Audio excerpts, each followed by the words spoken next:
नमस्ते, मैं प्रेमिका लता। आज मैं साईं उपन्यास के 8वें भाग के तीसरे दृश्य का पठन करने जा रही हूँ। रामचंद्र आत्माराम तरखड़ विद्वान, तर्क शुद्ध चिकित्सा करने वाले, प्रार्थना समाजिस्ट और महान साईं भक्त। लोग उन्हें बाबा साहेब तरखड़ नाम से संबोधित करते थे और इसी नाम से वे जाने जाते थे। बाबा साहेब तरखड़ बांद्रा, मुंबई के निवासी, वैचारिक और सामाजिक काम में आने वाले सद्गृहस्थ, साईं उनके आराध्य। पर इन दिनों वे एक विशेष विचार द्वंद्व में उलझ गए थे। इसका कारण उनका प्रार्थना समाज मूर्ति पूजा विरोधी। मूर्ति की पूजा अर्चना में प्रार्थना समाज का विश्वास नहीं था और बाबा साहेब ठहरे साईं भक्त।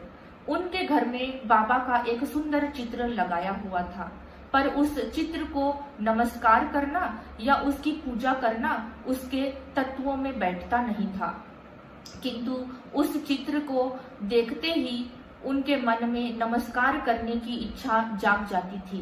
तभी उन्हें अपने प्रार्थना समाज के तत्वों का स्मरण हो जाता और वह निरीह भाव नहीं रहता।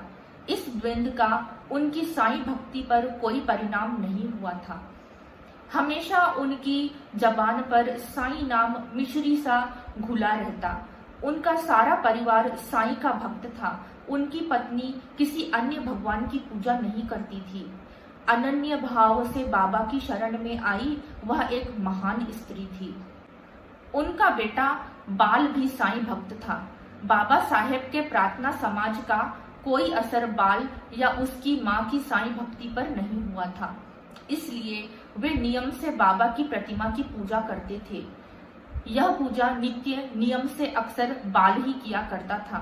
बाबा की प्रतिमा को भोग चढ़ाए बिना वह एक कौर भी मुंह में नहीं रखता था। वह पूरी तरह से साईंमय हो गया था। एक बार बाल की माँ ने अपने पति से कहा, अजी आपसे एक बात कहनी थी। कहिए। आज तक मैं साईं को इस प्रतिमा में ही देखती आ रही हूँ। तो पानी का घूंट पीते हुए बाबा साहेब ने जिज्ञासा से पूछा, इन दिनों मेरी प्रबल इच्छा हो रही है कि मैं साईं को अपनी इन आंखों से प्रत्यक्ष देखूं। बाबा को प्रत्यक्ष देखने की कल्पना से ही उस माँ का चेहरा खिल उठा था। उसके सात्विक चेहरे की ओर देखकर बाबा साहेब ने कहा, अच्छी बात है, यह जान लो कि यह इच्छा बाबा ने ही तुम्हारे मन में निर्माण की है। अगर बाबा की ही इच्छा है तो हम शिरडी जा सकते हैं, नहीं तो नहीं। तुम्हें इच्छा हुई, इसका मतलब ही यह है कि बाबा ने आज्ञा दी है, उन्होंने बुलावा भेजा है। तुम जरूर शिरडी हो आना जी, और बाल को भी साथ ले जाना। मैं? थाली उठाकर हाथ धोते हुए उसने एकदम नाराजगी से पूछा।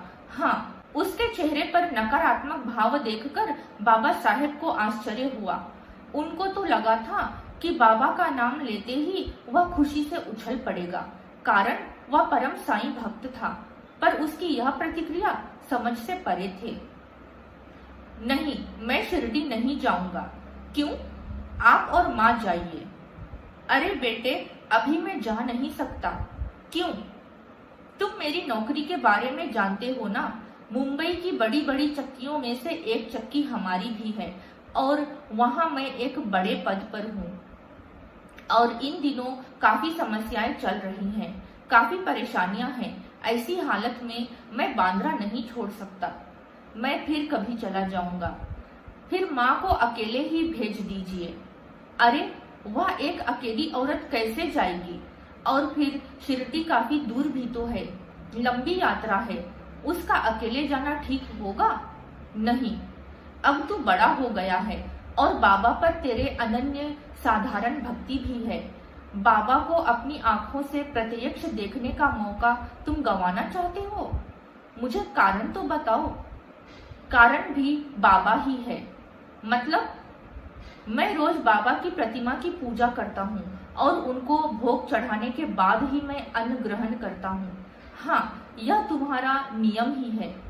फिर आप ही बताइए, मेरे शिरडी जाने के बाद यह सब कौन करेगा? बाबा को भोग कौन चढ़ाएगा? धत तेरे की। इतनी सी बात है ना, तो मैं करूंगा यह काम। बाबा उनको घूरते हुए वह कुछ सोच रहा था। क्या है रे, आप पूजा करेंगे? हाँ। बाबा को नियम से भोग चढ़ाएंगे? जी हाँ। पर आप तो प्रार्थना समाज वाले हैं, आप लोग तो मूर्ति पूजा के विरोधी, ऐसे में तो आप मेरे बाबा को भूखा ही रखेंगे। बाबा साहेब स्तब्ध हो गए। बेटे का कहना ठीक था। माँ भी विचार मग्न हो गई। इसलिए तो मैं कह रहा हूँ कि मैं शिरडी नहीं जा सकता। या तो आप साथ जाइए या फिर माँ को अकेले ही भेज दीजिए।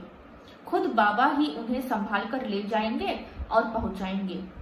कुछ देर सोचने के बाद बाबा साहेब ने कहा, मैं चाहे प्रार्थना समाज वाला क्यों न हूँ, पर बाबा की प्रतिमा की पूजा मैं मन से करूँगा, भोग भी चढ़ाऊंगा और उसके बाद ही मैं अन्य काम करूँगा। प्रार्थना समाज का अगर मैं एक नियम भंग करता हूँ तो वह मात्र साईं के लिए ही। फिर तो ठीक है ना? ठीक है, पर क्या आप एक दिन भी ऐसा करने से चूकेंगे नहीं ना? मुझे वचन दीजिए। ठीक है, उन्होंने वचन दिया। बाल निश्चिंत हुआ। उसकी माँ को भी खुशी हुई। दूसरे दिन सामान, पैसा आदि लेकर दोनों शिरडी के लिए रवाना हुए। माँ को अब बाबा के प्रत्यक्ष दर्शन की आस लगी थी। धन्यवाद।